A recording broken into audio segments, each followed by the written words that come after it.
actually for that reason. Yeah, because that'll be louder to him than it will be to us. Okay. For sure.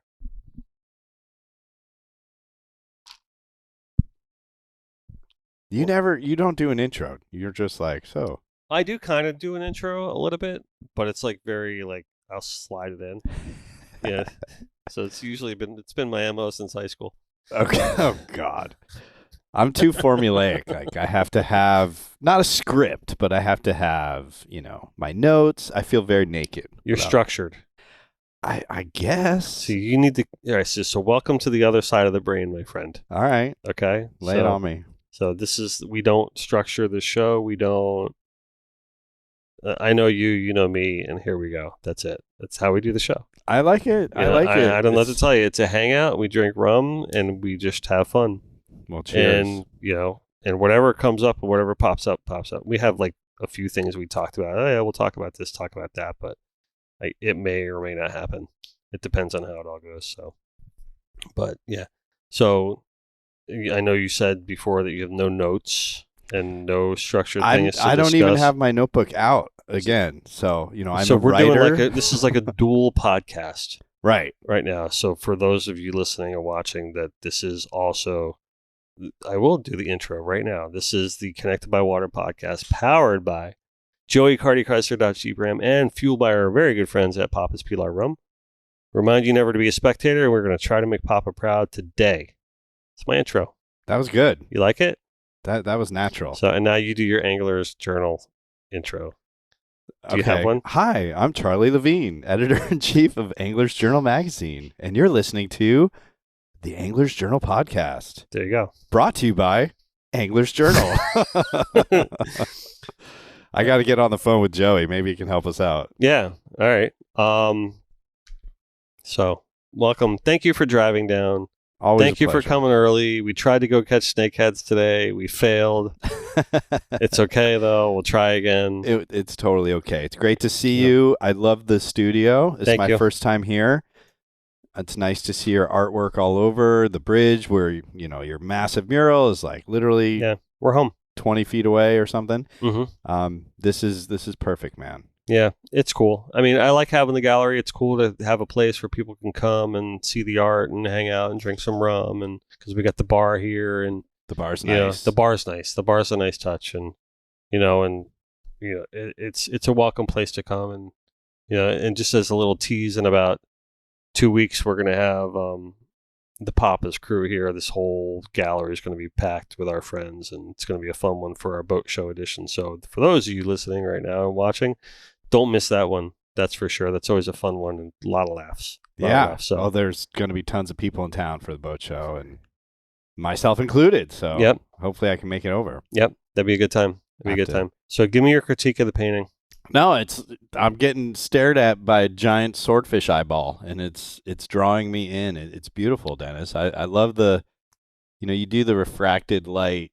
I hope I'm saying that right. Mm-hmm. Really well. So thank you. Anyone who's dove in a deep water situation in the blue water, you get that. You look up and you see those rays of light, and they always kind of come into the same spot.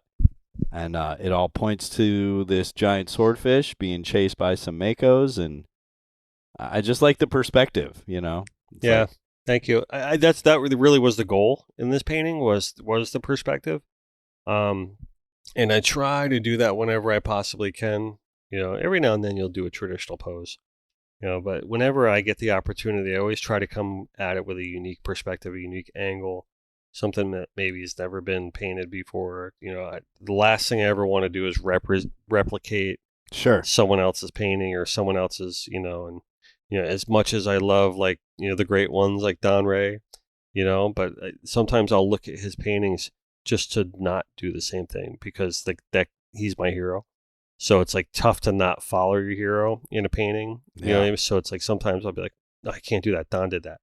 Or something like, to that effect. But and it's got to be tough because it is very tough. There's been so many out there, but no, so when I look at it, I envision it's sort of like a race between these makos and a swordfish to come catch these squid. And it's right up in your face, like some Instagram guy holding a fish out. It's got that really, you can't help but look right at its eyeball. Yeah, that's the focal point for sure. And the name of the painting is Chain of Command with a K, I like it. right? Yeah, and you So told me the K story, so I there is a get it. K story to it. So if anyone would like the K story, then maybe you can message me and I might divulge the information. No, it's beautiful, man. Yeah, You do great thanks. work. Thanks. I'm happy it's done. People So, always ask me like, "What's your favorite painting you've ever done?" And I said the the last ones one that the finished. one I just finished. Yeah. How many hours do you think were invested in that painting? It's always what everyone asks me, and I generally don't count the hours a lot because most of my work is commissioned, and I have different prices for different sizings, and it's all based on detail. So I estimate the hours that it took me in a general sense because I have a pretty good, and I'll kind of generally count the hours, but I'm not counting them down to the T because the work's already deposited. The price is already set, so I'm not calculating it to set a price.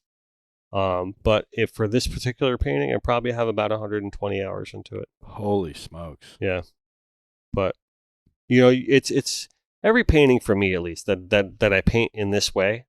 The Wahoo was very similar to that. The Marlin Scatter was very similar to that, where it's like, if I'm going to take my time doing it, then I'm going to do it right, or at least right in my mind. And it's one of the quote unquote one of those paintings, right? Because I do different types of paintings, right? Sometimes I'll be a little loose, or sometimes I'll do study paintings. But when it comes to a full detailed painting, I'll really sit back and I'll put the time into it. And each painting, to me, I can look at it because I don't do a ton of them every year. I only do a handful of them per year because our studio is so busy with doing other projects like apparel projects and wrap projects and murals and different things like that. We really do cast a wide net of the types of things we work on. It's not just commission paintings, it's not just apparel. When it comes to my paintings, that's really when I stop the world and say, okay, these are my projects. This is what I live for, and I'm going to take my time with them because I only have them for so long because then they get passed off to whoever commissioned them. And I really do build a relationship with them. And each painting to me, I can look back at each one of the paintings on this wall and I go to a part of my life, That's cool. right? And it represents a certain point in time for me. Like I can look at that tarpon on the wall and I know when I painted that. I know what I was going through during my life at that time. So in a way, the paintings remind me of, it's almost like my own personal journal that only I know, in a weird way. No, I get it. I think writing is similar but very different. But you only get one chance. Right. It's like, so if you're going to do it, that's your one chance. It's not like you can go back and republish it or you could go back and reproduce it. So I get it. It's better to put the time in and be happy with it. And I would imagine, much like, I struggle as a writer, sometimes it's like, all right, just stop editing. Just be done. Yeah, that point of knowing when to just stop reworking on it. And I could imagine it's got to be hard to just finally say it's done and not be like, oh, I just want to go, tweak this one little spot, or I want to go back and I could touch probably that go up back into the squid a little bit, but then what I've learned over the years by doing that, you just change it, and it just becomes different. You know what I mean? It doesn't make it more acceptable than the way it was before, and I think that's how I know when I'm done. Is if I can look at it and I said, if I can go back into that squid, sure. But if I did that, it would become something different, a different tone of color, and then I got to change all of them. Yeah, you almost have to edit yourself. Yeah, so it's like by doing that, am I going to make it better, or am I just going to make it different, right? And it also, to what you're saying, I think depends just on the piece. And so it's like you choose your battles, right? So some pieces are smaller than others, and those pieces are easier to say goodbye to. Right, and I'm sure we can draw like parallels all day long about it. It's creative process, right? Mm-hmm. Of picking and choosing, and and I'm always drawing parallels with the creative process and fishing too. And and in the same way, you can reflect on that. Where like if it's a smaller piece, and it's like you don't want to say it doesn't matter, especially if it's for a customer, but you're less invested. You're less invested, yeah. And it's easier to say goodbye. It's easier to say, oh, that's good enough. And I hate to say that like that, but that's really the truth. Now, that doesn't mean I'm not putting my all into everything we do, but I totally get it. But it's easier to say now when it comes to this though. Like this is, in my mind, if I'm on set to do a movie, well, this is my film, right? And I'm going to put everything I want, and I'm going to try to win an Oscar with this film, right? But if you're just going to do like a cameo on a sitcom, that's a smaller piece. Maybe you're just going to show up and you're going to be who you are and you're going to do your thing, right? That's all part of being a professional, I think. And they're both good in Yeah, their they're own both way, good. for sure. No, it's astounding, man. You got a lot of talent. You've always, So do you. yeah, well, thanks. But I've always admired that you can do that and paint these, really intricate, lifelike scenes, but yet you can also illustrate and design and graphics. It's pretty cool to me. Thanks. I think a lot of that just came with, just doing it for a long time and working in the music business for all that time really helped me be diverse and change and move and change on a dime or whatever the phrase, however the phrase goes. Yeah, you're the writer. No, and I came up in newspapers, if anyone remembers what those were, and it was similar. It was like, okay, go to the meeting, turn the story around, and be done with it in an hour. You got an hour to write the story, Right. So you just have to train yourself. Mm-hmm. Okay, well, I'm going to just do it, and you do it to the best you can, and you got to hit those deadlines. Yeah, you know a lot about deadlines. It's just 100%. My every day for both of us is a deadline. right. I mean, if I have to really look at it, it's almost kind of like boot camp in a way, or just wax on, wax off theory. Sometimes you just go through these motions and you don't know why. Like I've been a professional artist for, I don't know, geez, 20 stab at it, 25 years, yeah. something like that. So after a while, all these things just become ingrained in you. It's like the whole 10,000 hours theory. Yeah. Some things you just don't have to think about. Right. And same, I've been writing since I think the year 99 was my first gig. Mm-hmm. And then I got hired by Soundings magazine, I want to say in the year 2000. So, I've been working in marine publications for 22 years or so, Yeah. Which still is like so weird to say that. It doesn't feel that long. And it's, I'm grateful, but you learn how to use your time wisely. It's right. and you learn where to invest it. Like, oh, this is a special story. Mm-hmm. So I'm going to go the extra mile. And whereas sometimes it's like, oh, I just got to get this one done. Yeah. And get it up there. So yeah, it's a juggling act. But now that I'm on Angler's Journal, it's been much easier because, it's a quarterly publication. You can really invest some serious time. Yeah. Into I think these that's articles. what I love about that magazine. And I told you this, and this is not like blowing smoke or fluff just for the podcast. It really is my honest opinion about it. It's one of my favorite magazines out there. And it has been for a while because I think for that reason, I think they really do pour everything into every episode or every issue and every edition. I appreciate it. And it shows. I mean, it's very artistically done, and you could always notice the difference when you put the time into something, right? And I think that goes for a lot of things, not just art, not just a creative process, but everything. Like it's noticeable when you put the time in and you care. It's reflected. I agree, and it's big thing we pride ourselves on is the photography and obviously the stories, but we'll be searching for photos up until the last minute because there might be a better photo. You just got to keep looking. Yeah. And some people tire of that process. It's a freaking, you got to bird dog it. It's a hunt. Yeah. I love it. And it's been so fun getting to work with some people I haven't worked with in all these years because we cover everything. We cover fly fishing. We cover freshwater. We cover saltwater, inshore, offshore, boats. I mean, all of it. And some of the other magazines I worked on were very niche. Like, we're offshore. That's it. 6 species, whatever. So now it's this massive canvas. And we've worked. I did the math. Since this magazine has been out, it was launched in 2013, 2014.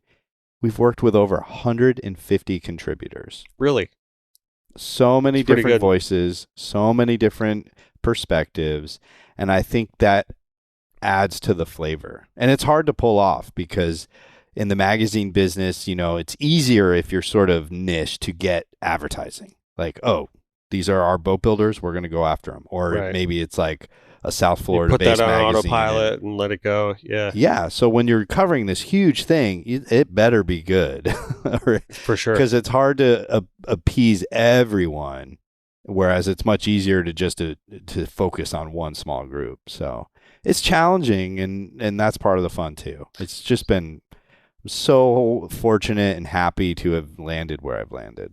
Now, for you, I mean, does it make sense for us to just kind of like whip your resume down for a second, like in all the different publications that you've worked for? I know you're representing Angler's Journal today, but I Sure. want everyone to understand the steps that you took to get here. So you mentioned the soundings, and then obviously I remember when we first met, you were with Marlin, Right. and then you went to Powerboat and Yacht. And am I missing? What am I missing here?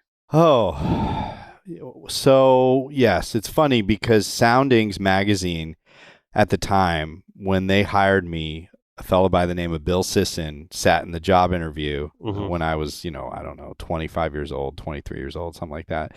And I was applying to be a staff writer at a magazine called Soundings Trade Only, which is a business to business publication that the group still publishes. And then fast forward all these years, and then it was Bill Sisson again, who I am working with on Angler's Journal. Bill was the founding editor of Angler's Journal, and he and I, even after we worked briefly together years ago, but we always stayed in touch. Bill's a mentor, a friend, you would love him. I don't know if you've ever met him. He's just a real cool guy to be around. So that was my first gig, was Soundings Trade Only. And then I worked briefly at the Fisherman magazine, which is a big Northeast publication. I grew up in Connecticut, so Soundings is based in Connecticut. Then I got hired by Sport Fishing magazine, moved down to Florida to take that job. Then I bumped over to Marlin. I was at Marlin for 9-10 years. That was a cool gig. That long? It was that long, yeah. Wow. I got to, but it was great because that was sort of great. In the heyday of magazine publishing. We were For putting sure. out 200-page magazines. We had, fat travel budgets, and it was like, oh, you need to go cover a tournament in Cabo, and Dave's going to Venezuela, and I mean, we got to do a lot of great stuff. Yeah. And then after that, I worked. I think a lot online. of things were like that around that time. I mean, the boat business before that 2008 market drop. Yeah. And the real estate bubble burst and all that stuff. It was great. It was so fun. Yeah. We had an awesome staff. We had plenty of bodies. The whole publishing world changed after that. Now it's more, I'm the editor, but I'm still posting on Facebook. I put out newsletters. You do a little bit of you have to be scrappy because it's just different now. And I'm totally fine with that. It's good to learn those skills. But back then it was like you had a focus, you write stories, you do the photo editing, you do the layout, and you had a great team, and we got to travel and just, man, I caught fish all over the place. When I worked in the music business, we had a weekly magazine and a monthly magazine. And I understand what you're talking about, being in that environment to where you just you stick to your lanes, and you got the creative director, and you got your art manager and your designers, and you get everything coming in. That was I want to say old school way of doing things, because now everything's so different. Yep. Everything is digital, and coming in digital and going out digital, and you don't have to be there as a group. I mean, there was something to be said for being all collectively there as a team, which was awesome. We would put the layouts up on the wall. Yeah, right. You'd print 100%. These big pages, and you'd put them up on the wall, and you'd have the whole magazine on the wall, and you kind of walk by it, and maybe we should move this over here. Or let's. Yeah. I've always loved that process. I miss those days. I really do. It's even still here, like it's that, but even here, it's like things are different with the way everything's just in and out, and just everybody's working from home. Yeah. So everything's got its positives and negatives, and we still when I was on Power and Motor Yacht magazine before Angler's Journal, Dan Harding, who's now our editorial director, tried to recreate that wall process, even though we're all spread around the country. So we would do our final reads together on a Zoom call, and it was still nice because we used to do it in a conference room. We'd all sit together and read the whole magazine before it went to the print house, and it was just cool. Had been a long meeting. Oh, all day. You're there all day, but that's part of the process. Right. It's like building a house. You start with the foundation and you put up the walls and the plumbing and whatever. Yeah. And then it all comes together. And, it's like I was saying, you feel like you could constantly tweak it, but at some point you just got to rip the Band-Aid and fucking, excuse me, send it. You're totally good. The in a way, I think this is kind of why I still read books on paper, magazines on paper. I Yeah, will still buy a it's a magazine different experience. because partly because I know what goes into it. And you talk about that process of reading the whole thing and all the proofing that goes into it.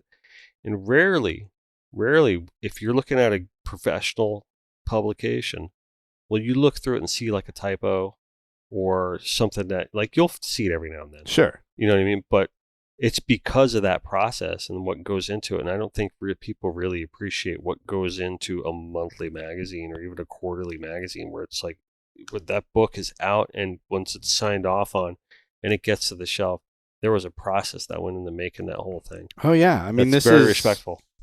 So this issue just came out. This is my first issue as editor-in-chief. It's the Congratulations, by the way. Thank you. I don't know if you can. Yeah.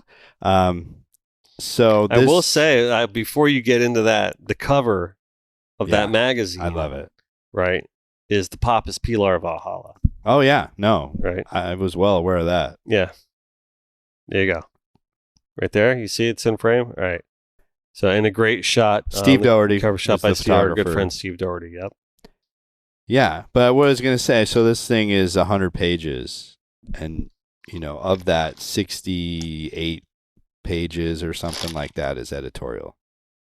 So it's a lot. It's a lot of words and pictures to put together. Yeah. But it doesn't feel like work. It really doesn't. There's long days, of course, towards the end when you're coming up on deadline, but it's what I was wired to do. So, and there's not a ton of, the good fishing magazines out there anymore. So I just feel fortunate and blessed to just be doing this. Yeah. Do you feel, at least I feel, let me rephrase this. I feel that, I always say we peaked in like the 90s, right? Which is like a weird statement to make, but that's because that's before everything changed with digital.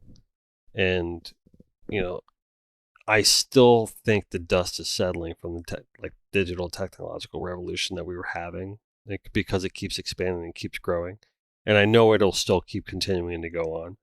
But revolutions are called that because in the very beginning they're shocking, right? And the technological revolution that happened in late 90s into the 2000s, and the way people responded to it, people didn't know what to do with it. Some people knew exactly what to do with it. You know what I mean? Everyone wishes they were those people. How do you feel that affects like now? Like, do you feel like the technological revolution is something that we're still weathering, or it's like here and we've settled into it? I mean, there's a lot to unpack. I think it takes a while. Yeah, a lot to unpack there, but I think it's been taking a while to to fall out. I think you have to embrace it, and there's a medium or a format for everything. But I feel like because so many publications have not survived, the ones that are still around have to be really, really good to remain profitable and exist. So there's been a bit of a renaissance in publishing, I think, because it's become almost like a niche collectible sort of mentality. And we found in the pandemic, our subscription rates ballooned. Like when the pandemic first happened, everyone had this knee-jerk reaction. Oh, we got to cut our costs. We got to pull magazines out of stores. We lay people off. But it was the total opposite for publishing, because people were just sitting around. So I think there's still, people love to read. They really, really do. Yep. And it's like you were saying earlier, it's a different experience to sit down, with a magazine or a book and a cup of coffee or something and just like dive in than it is to read it on your phone or a tablet or something. And I read a ton of stuff on my phone. Like I read the New York Times on my phone, and I read, obviously I'm on social media, but it feels really nice to turn that thing off or set it aside and just find a comfortable chair and a few minutes of quiet with a good book or a good magazine. And I feel it's here to stay. You know, there's some great books and publications out there.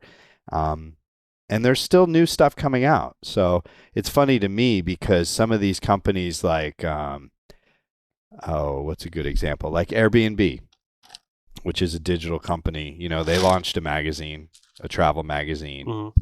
So it's definitely still powerful. And companies now, Yeti has its own magazine, and you know, there's a lot of these specialty publishing things. So I do think it has a special connection with the reader. Yeah. It really gets you into that moment. I think there's something to be said for a couple reasons for that. But holding something in your hand and possessing it and having it, seeing the photos and the reel in your hand, and reading the words. I definitely get more value of reading something on paper than I do digital. But I also think it's kind of like, in a weird way, a defense mechanism against newspeak, if I'm going to bring up a 1984 term, where you're going to change something in the digital. Like if you put up a story, like, oh crap, let's redact that or let's change that. You could just change it on the site and it's done. Once you put it in print, it's there for good and it's on record. Yep. Right? And that can always be recovered. Digital, not so much. And people save these, you know? Yeah, they do. And we really design it to look good on a salon table in a nice boat. Like that's sort of my vision. Right. Or like, you know, a beautiful table like we have here. It's like, it just looks gorgeous sitting against a good table. And I think it speaks volumes. You know, if you walk into a room and someone's got some cool literature or something, it's like, oh, all right, these people, they like to read. They're in it. They're invested. 100%. So you talked earlier about challenges, right? Going with this book because you're doing all different kinds of fishing, right? Now I know that you know about all different kinds of fishing because you started out with brown trout. Oh, like a long time ago. I was wondering if you're going to bring that up. I'm going to bring it up. So anyway, we don't have to get into it, right? But I just at least just wanted to drop a brown trout reference. Right. But no, seriously though, the challenge of being in a magazine that's not just offshore billfish, or it's not just Florida, you know what I mean, game. Right? Yeah. This is, you're all over the country, all the world even. And so, what kind of challenges does that pose for you, or is it? I'm sure it's more interesting because you're expanding your horizons on it. But is it that more of a challenge for you to write about it? You know, I had a journalism professor way back in the day, and he was like, a good writer can write about anything. So you just have to find the right people to talk to, and you got to do your research and get your information straight. But the beauty of Angler's Journal is we have a nice freelance budget. We're one of the few books out there who will, you know, we pay decent rate, and we solicit manuscripts from all different areas, walks, everything. So in that regard, it's been very refreshing. So, and Bill Sisson, who, you know, so Bill's semi-retired. He's still working on the magazine. And then I moved into the editor-in-chief position just because he was, you know, he wanted to focus on the things he likes to do. And so now I work a lot with these contributors. And honestly, it's more fun than anything because I enjoy talking to people. I enjoy meeting new people. And, you know, it's gotten me back into fly fishing and some of the stuff that I hadn't done in a while. It's gotten me excited about. Are you traveling to these places at all? A little bit. And, you know, I mean, like I said, this is my first issue in the editor-in-chief chair. So there's a story in here on a trip I did to Costa Rica where we went rooster fishing. Okay, which is more glamorous than snakeheads and Coconut Creek.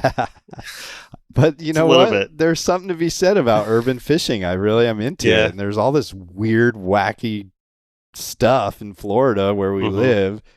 It's just, yeah, I'm into it. So, all right. So full disclosure on the whole snakehead comment. So, and I'm going to tell this to Yanni because it's the only third party in the room right now. So I got to call my buddy Mike. I'm like, do you guys send me a pin for that snakehead spot? And we're like in the middle of like an apartment complex. And then we like this whole like backwoods place where there's power lines and everything like that. And there's just one square man-made lake. And he's like, place is loaded with snakeheads. It's like that was our hunt and that was our search. Unlike like if you're going to go to Costa Rica and search for go for roosters, it's a little bit of a more glorious process. But Yeah, but it's still the same. That's what I think is so cool about it. It's Yeah. still the hunt. It's still the search. It's still the research. True.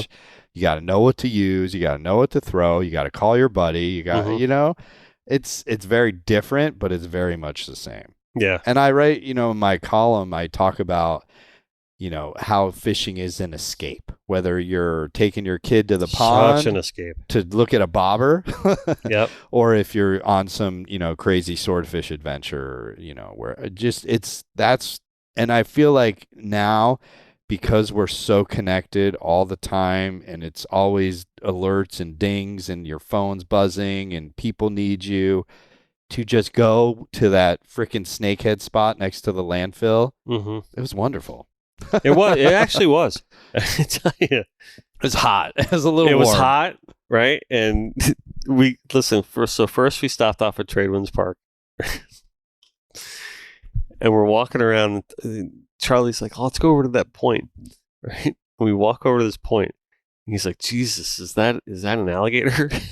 That was the biggest iguana I've ever seen, dude. Thing was huge, right? So he starts running after the thing with his cell phone, trying to take video or pictures of this thing, right? I'm like, don't worry about it. There'll be more, right? It was the only one around, but I'm like, they're all over the place. Don't worry about it, right? So the thing climbs up this frickin' palm tree that's hanging over the water and everything like that. Glorious moment, right? So we're casting for a while. My buddy Mike says, "Oh, here's the pin for that spot." I'm like, "All right, let's go. Let's get out of here. Let's go to this other spot." So we get to the spot. And we're like, oh yeah, this looks good. It's like a nice dirty hole for like snakeheads. We're like, yeah, this is like gotta have snakeheads in here, right? So we both like cast out a couple times. Charlie's like, it's hot, right? So Charlie's like, I'm gonna go in the shade. So he goes to go in the shade, and he goes to step over this branch, and this huge iguana like, I almost stepped on that thing, man. Jumps out of the tree and flies into the water. I thought he was gonna have a heart attack. Right. Well, Florida. I mean. You just never know. So that was our that's about the only thing we caught today. But so I've been wanting to write a story about Florida exotics, and a few weeks ago I caught my clown knife in Lake Ida, which I'm sure you know about. Yep, I do. Which is like right under I-95. Mm-hmm. And who'd you fish with on that trip? Miguel Miggs. Oh, what the heck's his last name? I should have known you would ask me that. No, all right, don't worry about it. Palm Beach Angling, I think, is his company. Super good guy. Okay. He's got a action craft, and he was determined to catch me a clown knife because we were using all artificials, which hardworking guide is a good guide. Yeah, and he knew I had driven down that morning from Orlando and all this stuff. So anyway, we finally caught it. I caught a huge tilapia. I caught some bass. I was with Sam Root. Oh, nice. So Sam was Cool. taking pictures, and we were using all of his crazy savage Sam's gear awesome. stuff. I got to tell you, man, if you want to go fishing with a guy who works for a tackle company. Mm-hmm. He showed up, those big blue IKEA bags? Yeah. He showed up. I mean, this bag was like the whole bow of this. Really? Just tons of stuff. All in the packages still? Yep, brand new. So, and he's like, yeah, grab whatever you want. So we did that, and I've had this lead in my head that I want to write about how Florida's got, all this weirdness going on. And so it definitely does. Oh, it totally does. Just how many times have you watched the news and they're talking about some bizarre story of a man assaulting someone with like a puppy dog, and you're like, please don't be from Florida. Please don't. And they're like, They're from Florida. Every time, dude. Every time. Even when you watch those shows, like the real detective things, it's always Florida. No. And so it's like, why not just embrace it? Let's go catch some snakeheads next to the landfill. I've embraced it a long time ago. Orlando's got its fair share, man. When people make fun of Florida in that regard, I always just kind of like, yeah, that's us. It is us. Yeah. There's one in every crowd, Yeah, it makes it interesting. Yeah. It's like, have you gone alligator hunting? Yes, I have. That is some redneck shit. It is completely. So I could tell you all right, you know what? I'll tell you my alligator hunting story. I've caught one alligator. I've only gone once. Me too. Right. But it was a great experience. How drunk? Very. I will have to say that we went to Lake O South, and I was with Chris Meek and my buddy Keith Bonifay, right? And Jason Riddle, and we were out on Chris's boat, and Chris Meek, he's captain of the flight plan here. It's the Spencer that's local here. That's the part that cracks me up. Yeah. It's those guys. They're super into it. We talked about like, whether it's Costa Rica or whether it's like a square hole in the middle of Coconut Creek, doesn't matter. That's the truth, man. If you're in it, you're in it, no matter where you are. You could be fishing in a puddle like these guys that are dealing with in Fort Myers right now. I'm sure there's people casting their front lawns for tarpon right now with the floodwaters rising. God bless their souls. Yeah.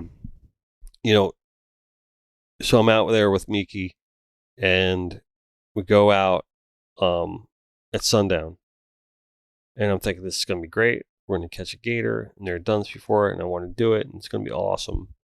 And Chris is one of the hardest working guys I've ever seen in my entire life, and he's an animal. Like, he's a freak of nature. Like, with the amount of times he casted that treble hook out, and just being so precise as to what's the right one to cast at, and even in the middle of the night, trying to get the reflect on the eyes and everything like that. And they got the beam going. Yeah, I ended up getting a 10-foot 11-inch gator. Jeez, this was my first gator. You reeled that thing in? I reeled that thing in. Right? And then the bang stick. I reeled that thing in. So yeah, I reeled that thing in, and then they came with the grappling hooks, right? And when the thing just does death roll and it catches itself at that point. And then I'm like satisfied. I'm like, yeah, cool. And then Meek's like tying on the bullet and like that. He hands that to me. He goes, "That's a live round." Oh. I'm like, I didn't use the bang stick. Yeah, he goes, yes, it is. These things are so dangerous. Yeah, and he goes, "You careful." I'm like, just hold this for you. He goes, like, "No, this is your gator." I said, "Okay." He goes, so he goes, "Hold that thing straight. Go up on the bow." And he goes, "We'll bring it to you." So they did a big 10-foot gator, like bringing it up to the bow like that. And he goes, "You got to put your ass into it." Just like that to me. I'm like, all right. So I sat there like a samurai. And I was like, like right in his forehead. Thing went right down. All the bubbles came in. I saw it coming right out of his nose. Like, hit it perfect, like right between the eyes. But that was my gator story. But long. Like, after that, we're still going. He's got like one tag left still, and he's like just long. And we're all like, "No, dude, we're done. The thing's taped up. We got our big gator. Let's go home. You save that tag for another day." And he's just going at it. And sure enough, he got it. And we were like 4:30 in the morning. Like, we went out at sunset. Like, so, I mean, we were there for a long time. We were all done. Sure enough, we got one more after that. And it was a nice gator, but yeah. Florida. Cool experience. Right. Same. And like, some dudes are like really into it. Big time. But I mean, I'm not so into it. I love the fact that I went. I would go again. I did it but because I'm not, like, I wanted to do it. Yeah. And now that I did it, I'm like, I'm good. Thanks. Yeah. Yeah. Send me a buckle, Belpa, or whatever. Right. Yeah, exactly. I would do it again, but I'm not going to go out of my way to be like one of those guys hunting tags or buying tags off of people to get it done. And, I know some guys it's are big business now. I know the Maddocks are really into it. Timmy Sr., Timmy Jr., they love it. They cannot get enough of it. And they do a really good job at it. As far as my circle of people that I know, they're the best at it. But again. Yeah, and those same guys take that same drive into their fishing, and they're the best at that too. So 100%. It's just sort of that they're wired that way. Yeah. Maybe I don't know. Like I said, I experienced it. On to the next thing. I look at it like this, and you could probably relate to this, right? So, you write about fishing and boats and whatever for a living. Yeah. And I paint fish for a living. I design around in boats, and I design around it for a living. I'm staring at it all day long, right? So what I equate that to is that's my on the water experience. Not really, but I mean, talking about like how I fill my hours of my day, right? So I can't compare myself to, say, like a charter captain who's on the water all the time or fishing all the time. It's like, I love to fish. I'll get out as much as I possibly can whenever, you know what I mean? Mm-hmm. But, I can't look at it in comparison to the guys that are doing it professionally. It's impossible, because in my profession, that's what I look at as my fishing all day long. Right? Yeah. Is it? I don't know if I articulated that the right way. It's something I used to grapple with a lot more Like, you ever Exactly. of this like imposter syndrome? Yes. And I used to have that because I'd feel like, I'm writing about these stories but I was like, God, I need to fish more. I need to boat more. I need to be out there more. These guys are always out there. Exactly But it. then it's like, yeah, they're out there because that's what they do for a That's what they living. do for a living. So I totally know what you're talking about. And I used to. I don't think I articulated it the right way, but I think you picked me up on that one right there. No, for sure. because I grapple with it still to this day. Like, I'll go through, I'm like, I can't look at social media anymore because I'll just get like super FOMO. Like, yeah, I want to do all that, but I got kids, I got a job, I got mortgages, I got all this stuff. So in my mind now, I just focus on like, I always have a trip on the calendar. I always have something to look forward to. Yeah, I need to get better at that. Something going on. It could be a week away. It could be next season. And it keeps me motivated. I still love to fish, but I think like you, it's like I would consider myself a writer. More like writing is what I do. Fishing is something I love. Right. So it's like that's really my focus or my identity. I identify as a writer, where those guys are like, oh, I'm a captain. Yeah. And even if I got my captain's license, I don't think I'd want to be Captain Charlie. It's just not my right. It's different for me. But no, that's something I've definitely. I always like, oh, these guys are going to think I'm a poser, and nobody does. Everyone's like, you got the best gig in the world once they hear what I do. And it's funny that you say that because, when I'll head out and I'm just like, man, I've been out in a while. And then people are like, cool, I'm the one that's getting to take you out, and I'm like, okay. Yeah. I'll roll with that. You know what I mean? But, I wish I could get out more. And, I think I'm past a point in my life where I'm just like, where it's like, oh yeah, I need to work on this more. I need to work on that more. And now I'm just like, I enjoy the moment when I'm out. And that's the thing. It's like, and because it doesn't happen as frequently for me as it does for the guy who's out there every day, I think I might enjoy it a little bit more. That's kind of what I was getting at. Like, I think I like this way better. When I was tournament fishing all the time and it was being competitive, it's a grind. It's a grind. And now, like, when I stepped back and I said, I can't do it anymore because I can't do the pre-fish and I can't do the, and then there's the financial burden of it where it's like, especially with sail fishing down here, it's all about sailfish tournaments.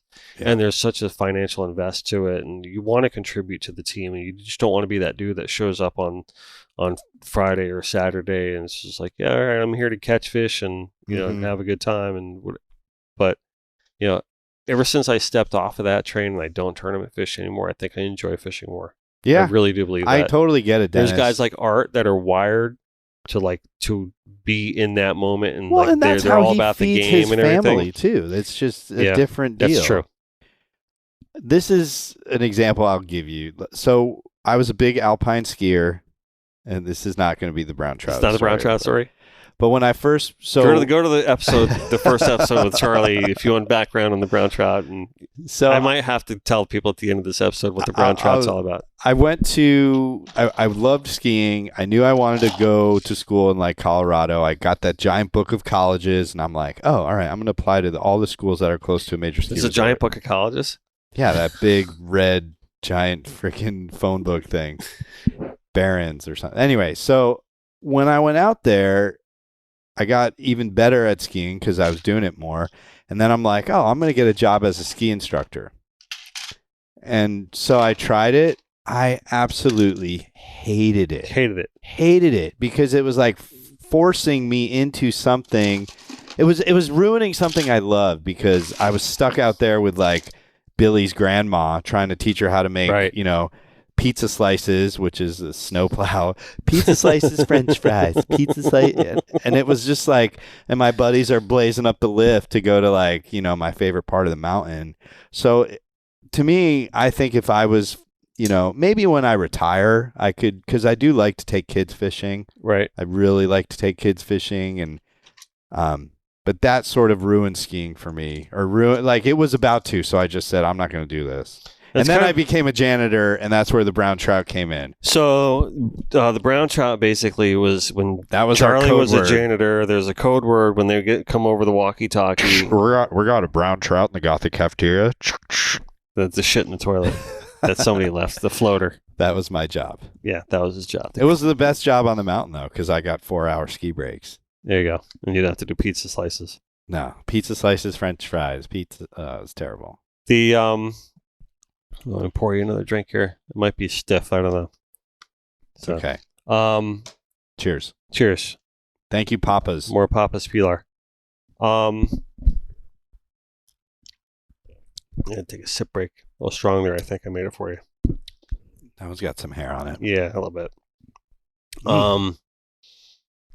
The hell were we just talking about? Brown trout. So yeah.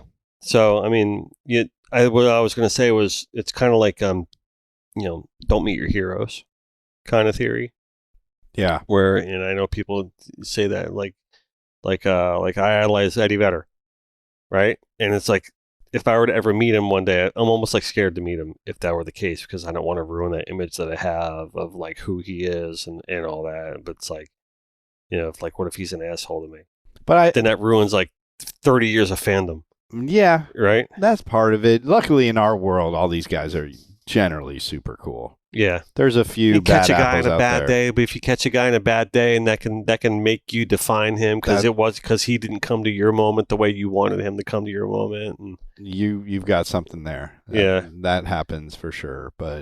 And I think that's why you and I just always got along, because we're about the same age and we're both creative in this little world. And, I think there are a lot of similarities. I've always admired how you grind and you're so motivated and you hustle and you've built this business. And so, yeah. No, I appreciate that.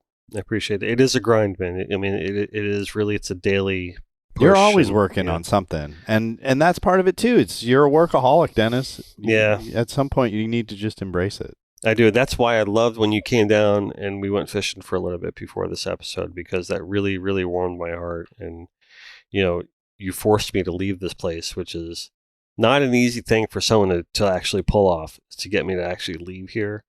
And you did. And I was like, all right, that's cool. It's good for the head. It really is. It's good for the head, good for the soul. And, even though we didn't catch shit today, I really got a lot out of it. I didn't really care. I loved fishing with you. That was my favorite part. Yeah. And I was like, finally, Charlie and I got out seeing together. me scream at the iguana was your favorite That part. was my favorite part. Yeah. Actually, seeing you chase the iguana with your cell phone, that was more of my favorite part. But that was a big one. Yeah. We are.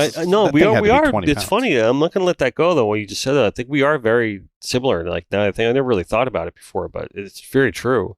Like, we're both industry guys. And we're both creatively minded.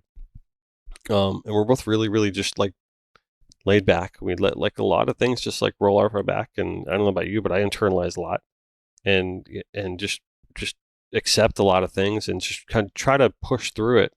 Yeah. On my own, to just find the solution rather than complain about it.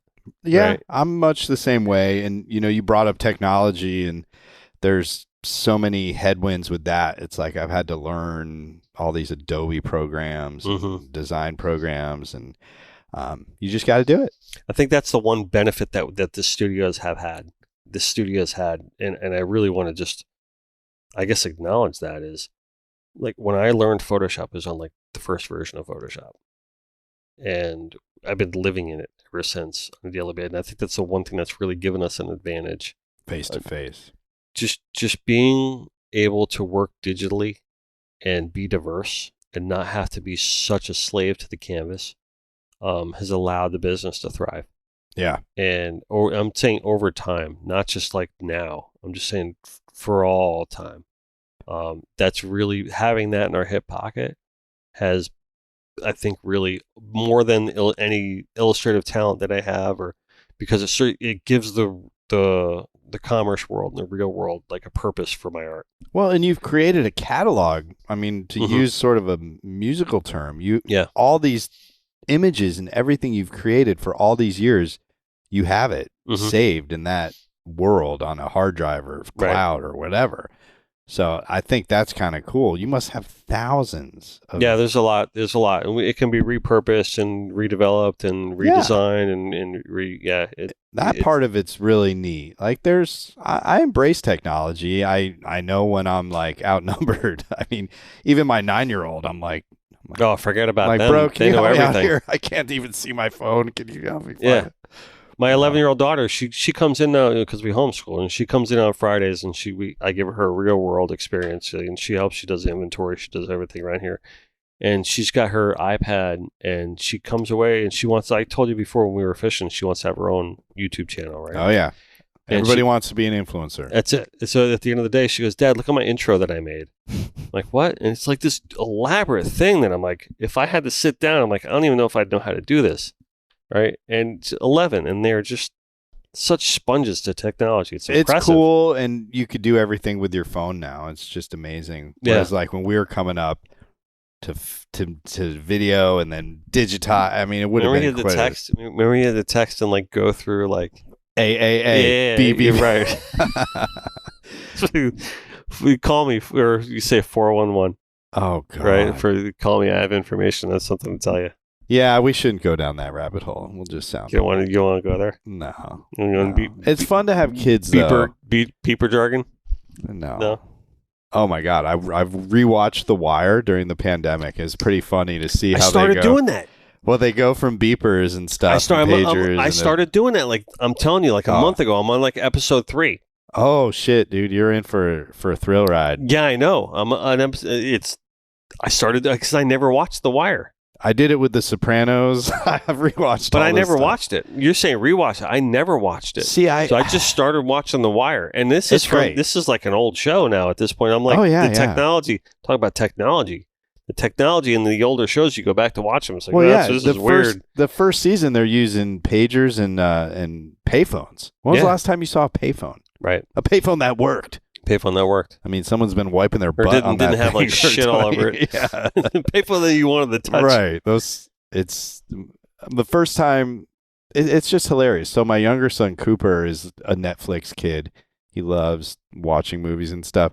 And the first time we don't have cable. I can't remember when we last had cable. I don't have cable. I have YouTube TV. Yeah, and so we were at a hotel, and we're watching TV, and the commercials were coming on. He was getting so pissed off. And I'm like, dude, I can't change it. He's like, no. He started crying. My kids hate commercials with a passion. Like I thought I hated commercials. You talk to my kids, forget about it. Yeah, we had like 4 channels. Yeah. Now they've got anyway. Back to fishing. Did we went off the beaten path from fishing? Yeah, we were just aging ourselves. So tell me why that the editor-in-chief of Angler's Journal magazine calls me up and says, "Hey, before our podcast, I want to go fishing." I said, "Okay, cool. I can hook up Art. I can hook up Skip. Like, what do you want to do? You want to? It's late summer, early fall, so we're going to be slim pickings out there." And like, no, I want to catch snakeheads. Well, I mean, I want to go do that with those guys too, but I don't know. I've just been on this exotic kick, and they don't live in Orlando. So, and I don't get down. When I do come down here, usually it's just like a turn and burn mission, So I was down here last week in Miami testing the new Formula. Mm-hmm. Formula boats just came out with a center console. It was pretty nice. So Is this their first center console? They made fishing boats in the 80s. It's the first one in a long, long time. Yeah. Okay. So they had a 23. I know mostly they're like cuddy cabin kind of thing, right? They make pocket cruisers. I mean, they make yachts. They build beautiful boats. Right. And at Power Motor They Yacht, really do build beautiful boats. I went on their 500, which I think they introduced a couple of years ago. It's a 50-foot. They call it a bow rider. It's got an open bow, but it's got a massive cabin and big indoor salon, and it's got 4 of those 600 V12 Merc outboards on it. It does really. It's a huge, impressive machine, and I kind of fell in love with it. I mean, it's not like the kind of boat I generally gravitate to. Like I generally gravitate to a convertible flybridge or a center console fishing boat, but I can appreciate a good boat, and this one was just. They have a really interesting way of like utilizing every inch of space in their boats. Like, oh, you look under the stairs going down into the cabin, and it's like this custom compartment for a vacuum. And you need another chair. One pulls out right. Like they just it's almost like going on a scavenger hunt to find all their little design tricks Right. in there. So anyway, yeah, they announced this boat at the Miami Boat Show in February, and it's out in the wild, and so I was invited to do a sea trial, and we went fishing, but it was a turn and burn because I was like, got to get back to Orlando, got to do work, da da da da. So I knew we didn't have a ton of time, and I don't know, I want to go whack some snakeheads, man. I love that because when I was like making fun of the situation the whole time until we got out there. Like once we got out there, I was like, give me that motherfucking snakehead. Let's go. Let's have it. But it never happened. But now, Well, now we have the pin. now we get the pin. But now, I got the itch now. Like the fact that we didn't catch one. Yeah. Well, we It's didn't like have I'm on a a mission ton of now. time. It would have been pretty amazing if we had whacked. It would have one been right amazing. after. But no, let's We put it fished together. for like a half an hour. Yeah, we got to do it right. We got to. You know what I was thinking driving down here would be kind of cool if you and I went on a trip together Mm-hmm. somewhere, whether it's something local and easy like that, or we actually traveled and did something out of our element. It would be pretty cool. I go and I write the story, and then you go and you come out and you do some sort of art from it, whether it's a painting or whatever. Mm-hmm. Because I've seen some of your cartoons and stuff, and I've always enjoyed those. I love too. cartooning. I But- really have a lot of fun with it. If we did that, so we go do a trip, and then you go to your corner, I go to my corner, and I write something, and you create the art, and then we come back and like see what we have. I thought that would be pretty fun. Let's do it. Seems like a good idea. Let's do it as a TV It's show. like a Hunter S. Thompson kind of thing, right? We should do it as a TV show. Well, don't put the pressure of trying to live up to Hunter S. Thompson. No, on I'm just saying like how the illustration is involved. those illustrations were Crazy. They were crazy. Yeah. I don't know. I wouldn't.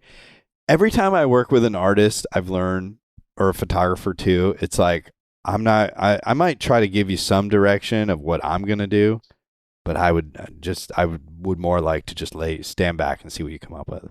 Okay. So if Let's do it. maybe we do it we could start with snakeheads and see what happens. We should. Yeah, we can. We'll plan it. We'll get like someone who really knows what they're doing to Mhm. take us, and we'll Right. learn. Unlike me. No, it's true. I'm admitting this. Well, we had the frogs. I mean, We're the frogs. it's not that complicated. Not that complicated. It's more about, I think, It's just not like I haven't knowing caught where them before I have, but No, I think it would be fun to do that, and I'll write a story and you illustrate it, and we'll just marry it together and see what happens. totally. Because today's illustration would be you like going like this with like freaking iguana jumping out of a tree. That would be today's illustration. That was pretty funny, That was pretty funny. but it's a good concept. I think so. I'm all about it. All right, Listen, I'm all about anything you want to do. me too. Really, Like, really. I mean, I think that's a great idea.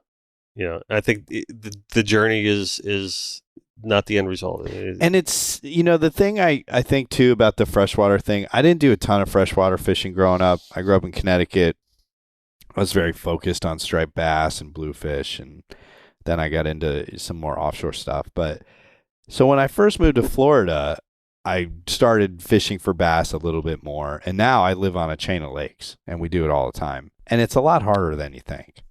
And there's so many different ways to striped catch bass. them. No, well, my lake is just all. You're talking about largemouth bass. Yeah, bass, green bass. But it's not nearly as involved as going like offshore. It's like you can just Not nearly. no, and I still love to Bass offshore fishing fish. is like the easiest like kind of fishing you You can could do. be like, you know what, I want to go, and it's like in 10 minutes you're ready, and That's it. you're off. Hey, like today, it's like, oh, just grab my rod, my tackle box for hit it. You know what I mean? And there's something really cool about that. I've always got a fishing rod in my truck. I've got a Mhm. little tiny tackle box, and so I think that simplicity of it really is attractive to me. It's Mhm. like, you know what? Let's give it a shot for 10 minutes, 20 minutes, an hour, to whatever, and see what happens. I'd love to go fish with Art and interview him and do like that guy's done some amazing stuff and won a whole bunch Art's of tournaments. incredible. And he knows about weather and sea surface temperature. I mean, that guy's got a wealth of knowledge, and I would love to hang out with him more and do that. So, yeah, sign me up for that too. But Mhm. I don't know. I think I just like all of it. I like that for the simplicity, and I like the offshore fishing for the technical side of it. Like Yeah. kite fishing there's so much gear in the water, and you're constantly moving and adjusting, and it's all a dance. It's all a dance. It's just a matter of what you're in the mood for. But when you boil it all down, I think it's a very common denominator. It's about being outside, getting unplugged, join some time with your buddies or family, and that lately I need that more than anything. So So there's a thing that I've talked about on the show. I haven't really brought it up for a while yet, or in a while, but I'm gonna bring it up to you now because I really want to get your perspective on it. So there is a whole theory that I have about fishing and hunting when you do it with a buddy, right? And there's something memorable about that you take with you for a long time. And for the longest time, I couldn't understand why, and I think I put my thumb on it. And it's different than the experience that you would have with, say, oh yeah, I met this dude at a bachelor party and we had a great time. It's like, okay, cool, right? But that's fleeting. Years later down the road, you're gonna be like, all right, well, we were just young and he was just stupid and we had a good time, yeah, for sure, but whatever, But if you had a fishing experience where you caught this great fish and you take that with you for the rest of your life and that never dies, doesn't go away. And that's a fact. But I wanted to investigate for the longest time why that was a different experience than everything else in the world. There's a million reasons why. But I really think I put my thumb on it. I think because it's who we are as men, as a human being, and I think it's a primal experience. It is. And I think that's why. That's why I think fishing/hunting is so important to who we are innately. Yeah. And I put me next to some moving water, whatever, the ocean, a you're river. Closer to the earth, you're closer to land, but it's like I can feel my blood pressure just like mellowing out, and you can breathe a little deeper. Your shoulders relax, and you're like, this is my church, For sure. I think it's part of that. And I've often said, you said something about like it lives on forever. And this is my line. Whenever it comes to taking someone fishing for the first time, I say, sure, no problem. It makes you immortal. I know it sounds like kind of... It's the truth, though. Yeah, because they're never going to forget that moment. And it could be a brim or a bluegill or anything. It doesn't matter. And I really get off on that. Mm-hmm. And it's gotten much better in this day and age than it used to be. It's interesting to me now, like meeting more female anglers, and they'll be like, oh, I was always, intimidated or whatever. Guys were weird, and I didn't. And now I think it's a much more level playing field. Everyone who wants to fish, I think fishing is a very welcoming place. Mm-hmm. I hope anyway.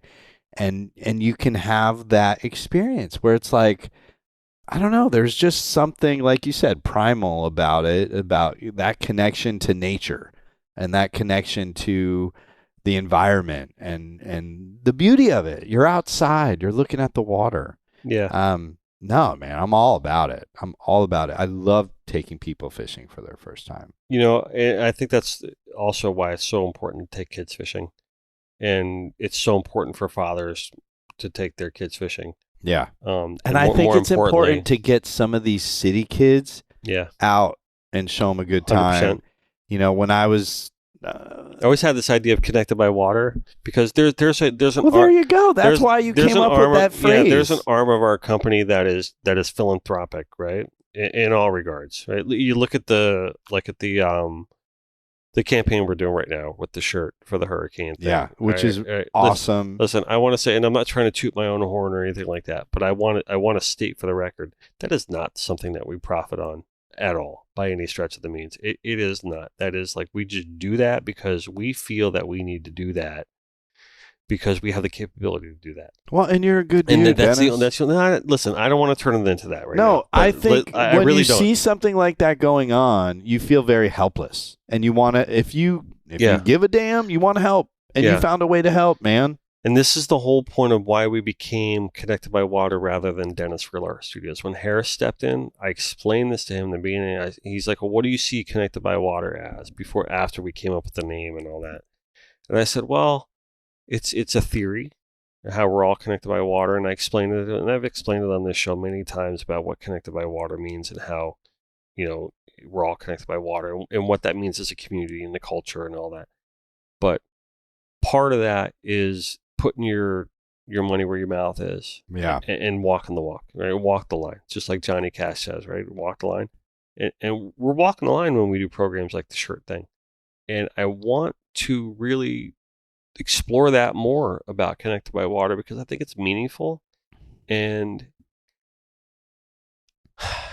at the end of it all, I want my legacy to be my artwork, right? And it's everyone to see that. But I also want it to be more than just that. I want it to be the things that we've did within our power to make the world a better place. Clean water is definitely a start for us. Yeah. And that is where it all begins. And it's really, really an important thing to us.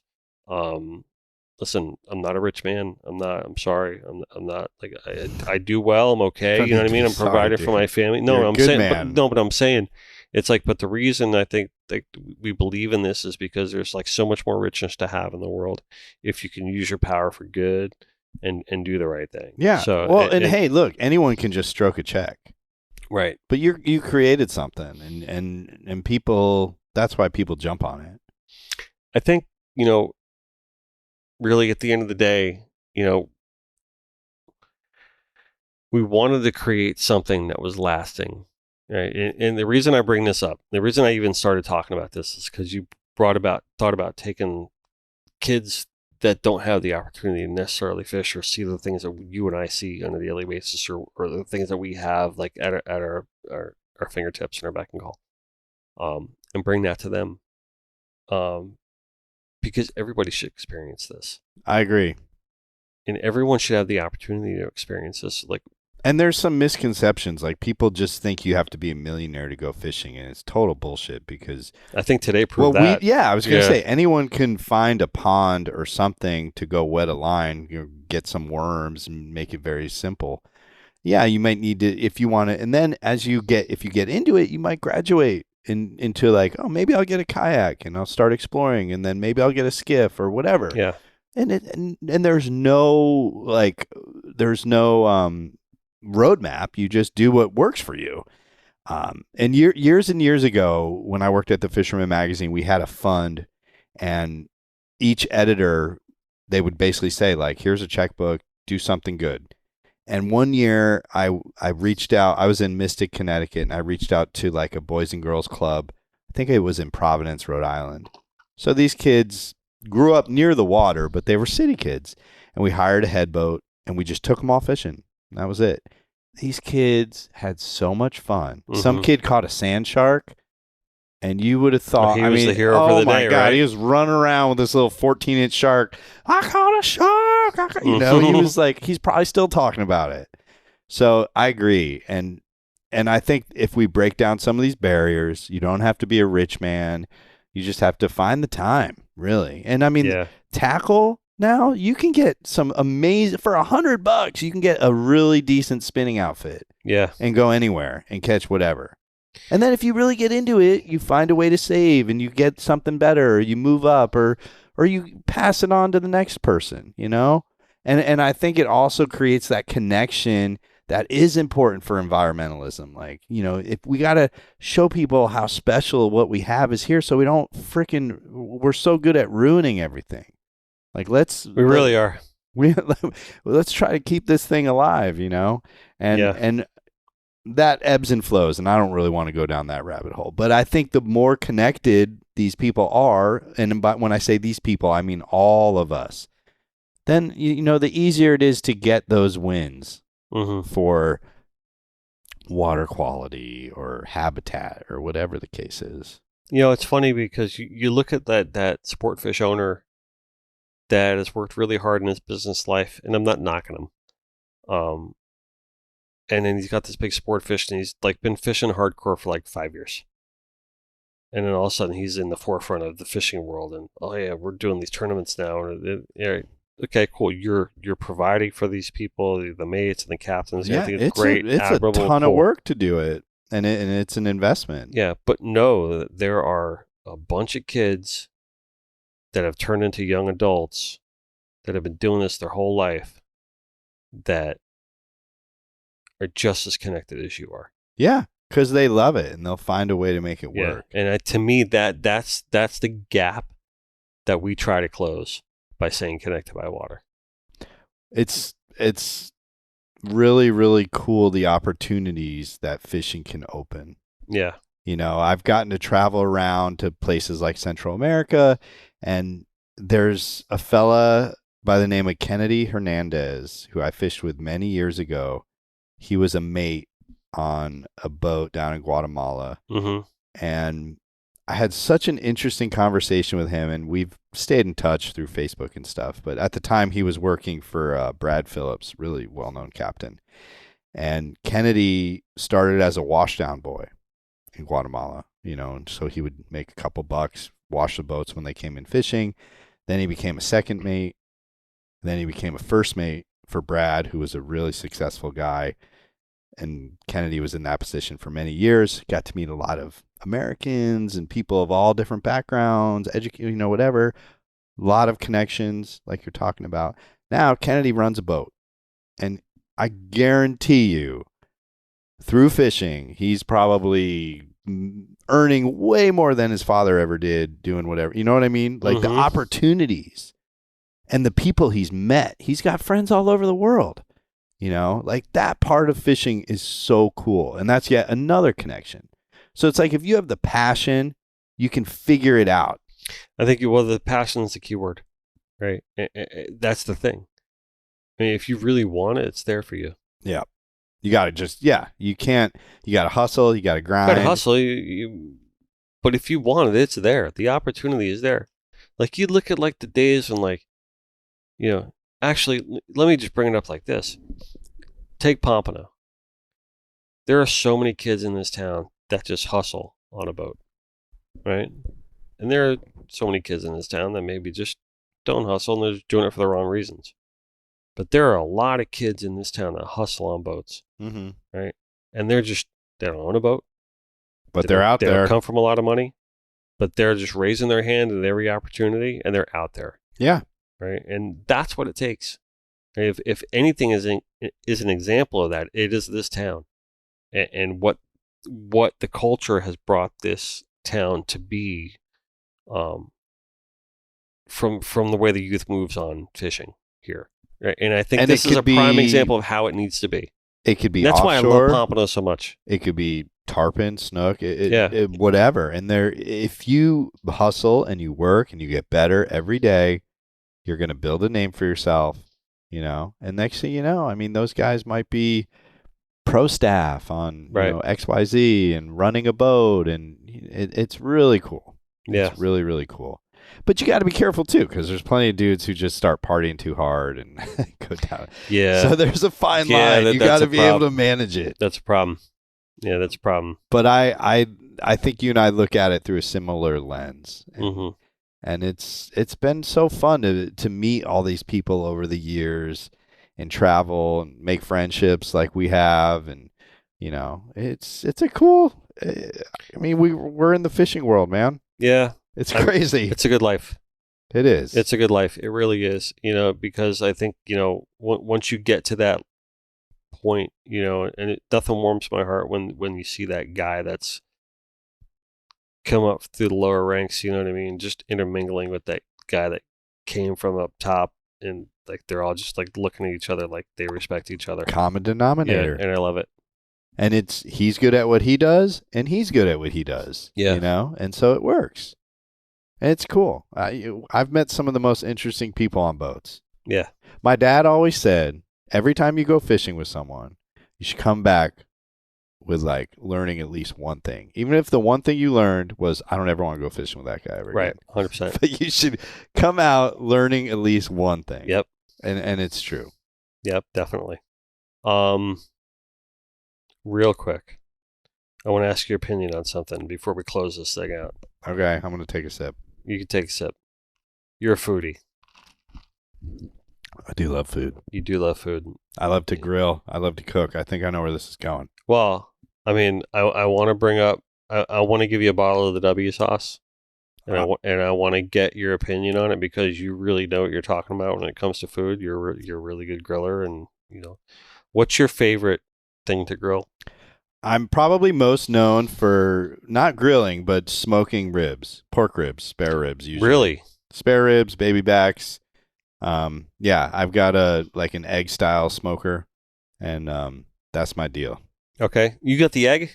I have a knockoff of an egg. It's not a big green egg. But you'll appreciate this. So, someone put that thing on the curb in my neighborhood. So you salvaged it? I salvaged it. I'm impressed. And I rebuilt this thing. It's really? It's called an acorn.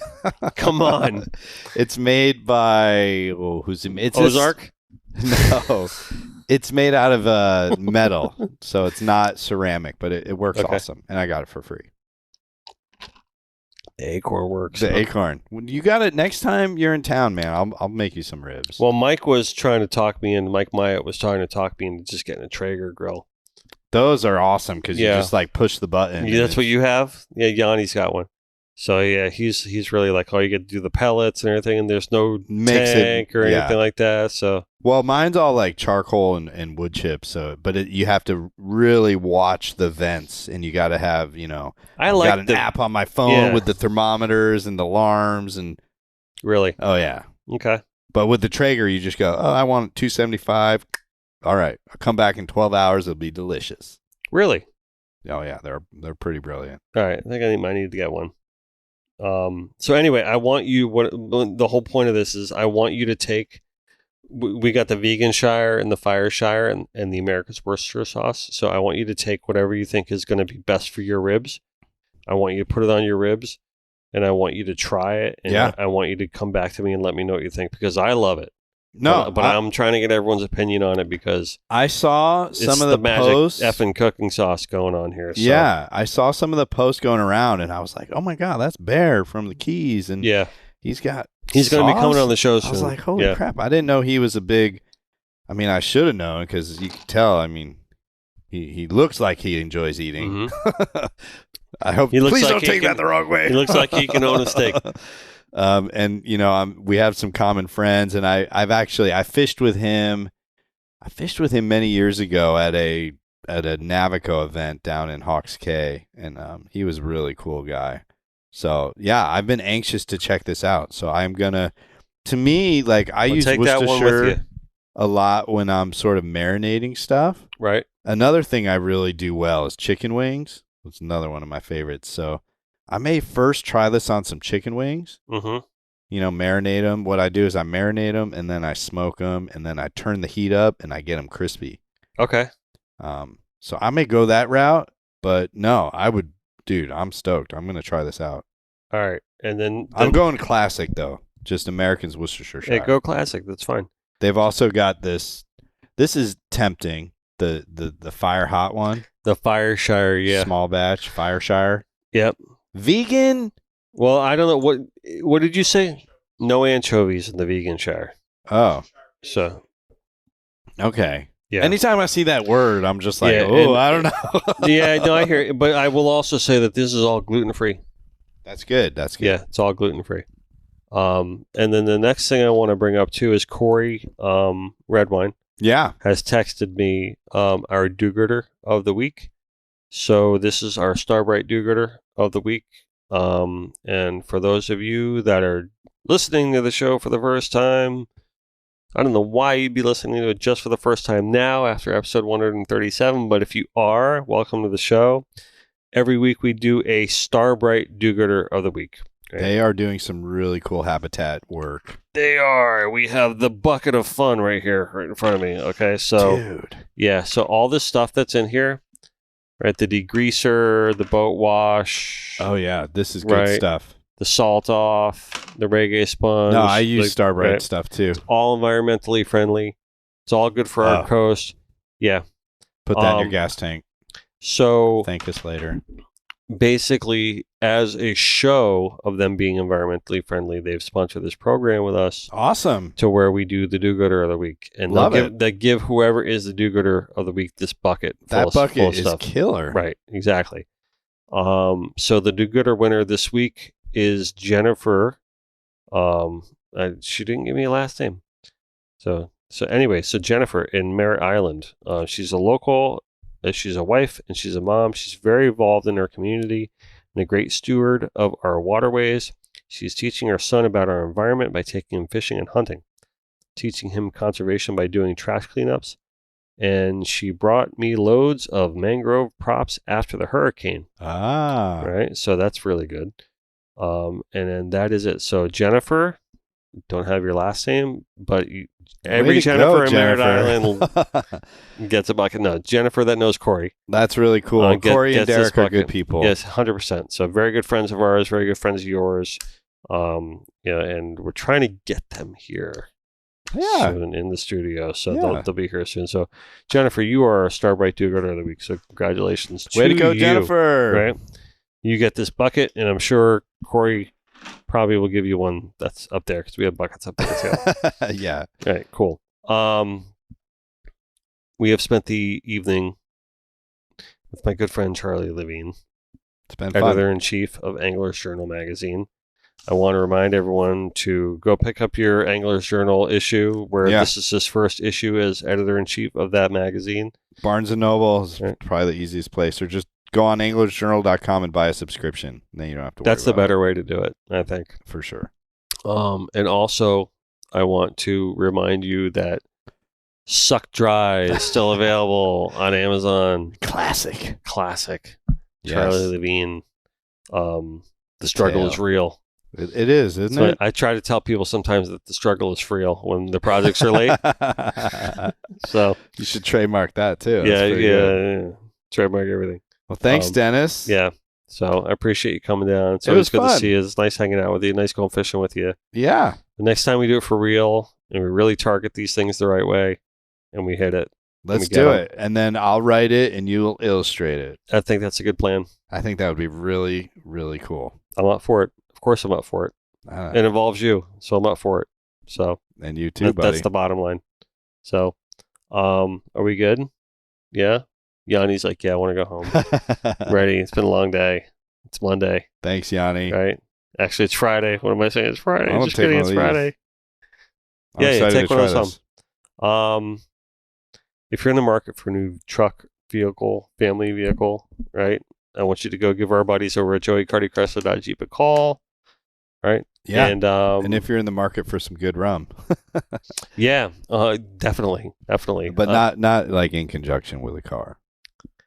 No, only if you're driving there and then get to your destination and have the rum. They're featuring the new Wagoneer right now, and it is an absolutely gorgeous vehicle. They resurrected that from the days of past, and they have improved on it, and it is magnificent. Oh, man, my family had a Wagoneer back in the day. Did they really? The wood panel, fake wood panel sides. Yeah, the family truckster. It was a beast. Yeah.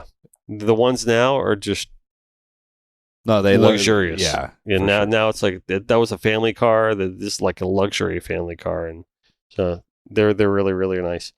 So go over there, call Dean, tell them you heard it on the Connected by Water podcast, and you're going to get a really good deal. I promise you. As long as you say that, though, you have to say that. Dennis said I'd get a really good Dennis deal. from the Connected by Water, they're going to be like, who?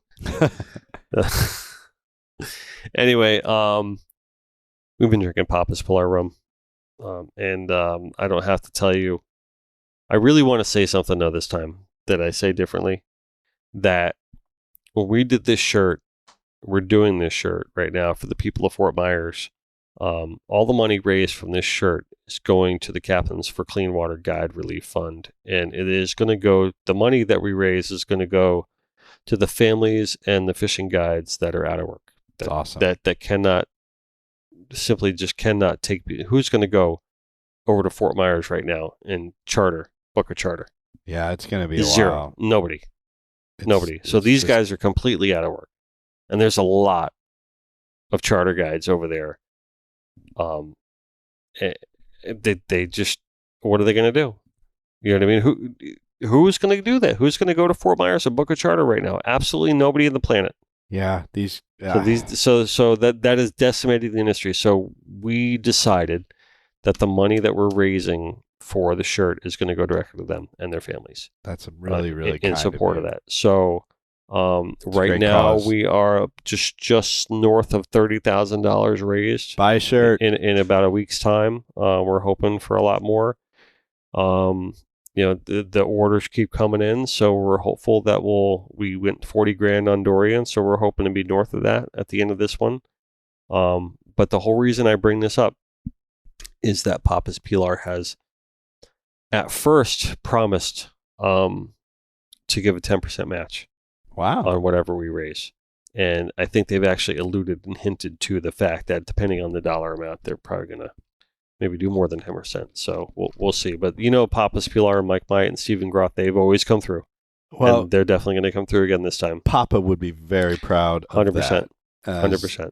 Good on them and good on you for doing that, Dennis. Hey, like I said before, I don't want to say it for that buddy. reason, but I wanted to spotlight what they're doing for These folks need help. The pictures are just devastating, and it's such a special part of Florida. It's really it's unfortunate. I don't even know what to say. Yeah, I don't think anyone really knows what to say. That's why we say we don't know what to say. We just know what to do, right?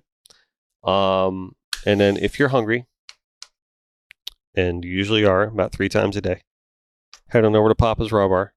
Order something off the Connected by Water sushi menu, and you will be very satisfied because that is hands down the best sushi that I've ever had in my entire life. Right, but they got a great bunch of things on their menu like wahoo bites and all different kind of hogfish bites and different kind of things. It's like a very unique menu, probably the most unique menu from a raw bar that I've ever seen in my entire life. So, Charlie Levine, thank you for coming down. Thank you for driving down. Thank you for giving me your time. Thank you for going fishing with me. Oh, thank you, buddy. Right. Anytime. Let's do it again soon. 100%. 100%. We got to get Adrian and Derek involved too. All right. I like this. We got to plan like a real trip, man. Let's go. All right. Let's go. Let's do it. I'm ready. All right. Your ego is not your amigo. Always do your best. And at the end of the day, just let God do the rest. And do not ever forget, no matter where we are, no matter what we're doing, we are all connected by water. Cheers, buddy. Cheers.